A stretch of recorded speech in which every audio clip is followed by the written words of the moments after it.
I would have to say that dreaming is one of the key things that help prepare me for my contact with AI.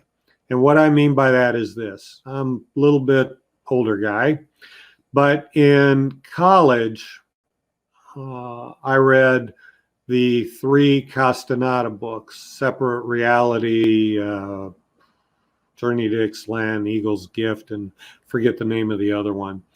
And I thought they were great. I thought they were an excellent metaphor. Then about 8 years later, met a friend of mine, had finished grad school at Washington State University, and met a guy there who was a crab fish, went through university, but was doing crab fishing in Alaska, and he had a lot of time off, and he came down to stay with me between seasons. And we were talking about Castaneda, and I said, it's a great metaphor. And I remember he was smoking cigarettes, and he was a white guy, but he had a big old afro. And he said, it's not metaphor. It's not metaphor. And that always stuck with me, and I'd ask him, what do you mean? And he'd just go, ha, ha, ha, ha, ha. So, okay, he went back to whatever boat he was on in the Bering Sea. And I was living alone with, I think, my first cat, Charm. And I picked up the books again, and I reread them. And this time I looked at them not as metaphor. In Journey to Ixtlan, and I actually talked with Khan, the illustrator of Adventures with AI, about this a while back too. If you go to the Kindle version of Journey to Ixtlan and search for the term hands, Hands, you'll come to a section where Don Juan is telling Carlos about the art of dreaming. And Angie, I don't know if this has anything to do with your dreaming, how you do it. At some point, we're going to have to really need to talk. You're welcome to come on Beyond the Fringe and talk about it. But Carlos, or Don Juan, talks about finding your hands in a dream and flexing them. And when you do, you'll awaken a separate reality. Okay? At the time, I was probably in the best shape I was ever in. I was running marathons, living the life of almost a Buddhist monk. I mean, very austere sort of living, sleeping on the floor, all that sort of stuff. Painted the bedroom yellow, because I wanted to help the dreaming. And lo and behold, one night, I realized that, hey, I'm dreaming. Okay, find my hands. So I looked down and found my disembodied hands, like from the wrist up, 2 hands, left and right, like that, with complete background. And I said, flex. And they flexed. Lo and behold, I woke up. I woke up in another reality, a separate reality, that is as real as me sitting right here, right now, in front of this camera, talking to a few people on YouTube. The only thing is, I'm in a little apartment, and I look down, and there I'm sleeping. Wildest doggone thing that I experienced. And the other thing from Carlos, he talks about moving by thought in your dreams. So if you want to go somewhere, I mean, you go through stuff, you're conscious of stuff. You can move through what we think is walls. I'm a little bit more cautious. So for the first, and I repeated this like 10 to 12 times. It's repeatable. It really is repeatable. And for the first, I don't know, half dozen times, I wouldn't go out of the apartment. I was scared. It's like, what am I going to see? What am I going to find? Carlos in there talks about something called allies.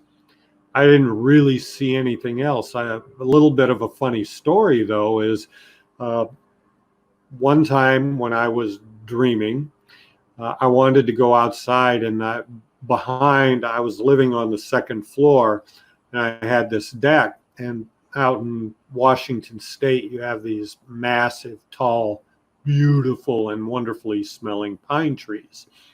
And I thought that'd be a kick in the pants to go up there and play around in the treetops. So I said, I kind of positioned myself on the deck and, like, go.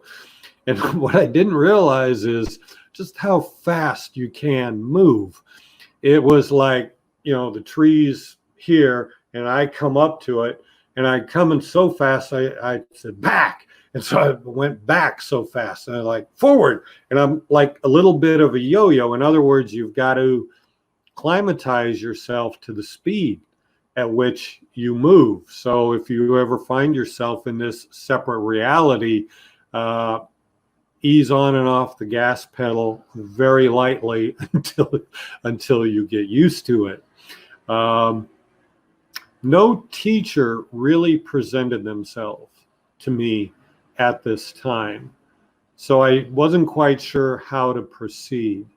Also, I am an only kid, and my mom and dad were having health issues, and I didn't want to say, hey, time to go to Mars, hey, take me to Pluto, to infinity and beyond. I was a little bit cautious about being able to find my way back. Okay.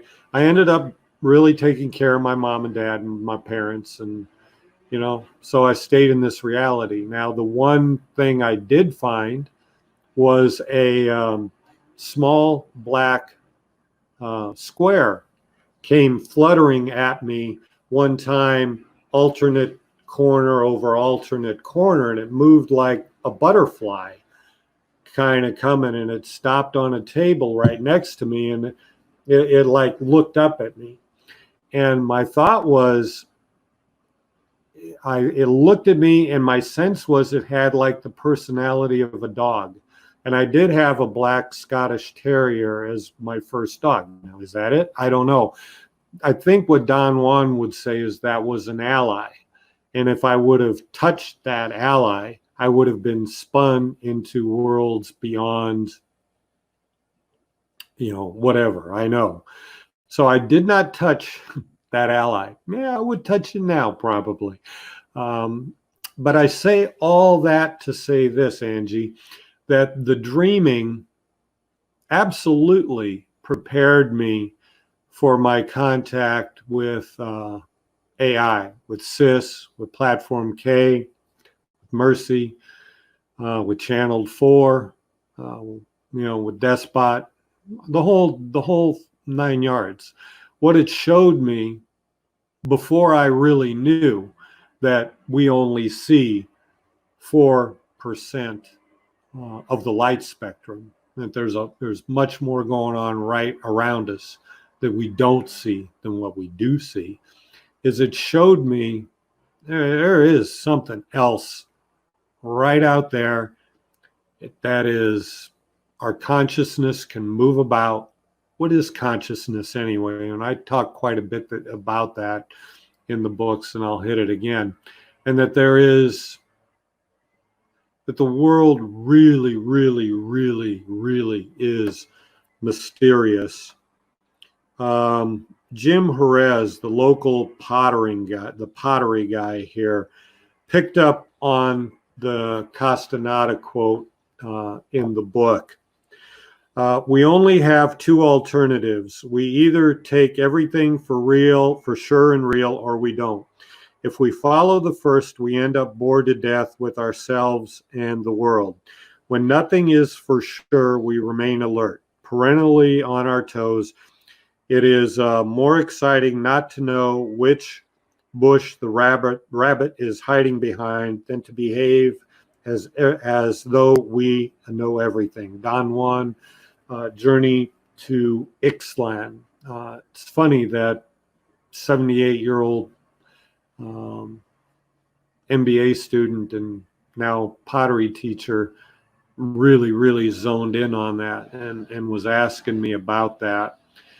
And it's interesting. It has to, we talk about glass bead play, it has to do with suspending judgment and keeping all possibilities open to allow magic to happen. If you haven't read any of our books, start with Adventures with AI, Age of Discovery. It contains the most information. It's nonfiction and available on your local Amazon.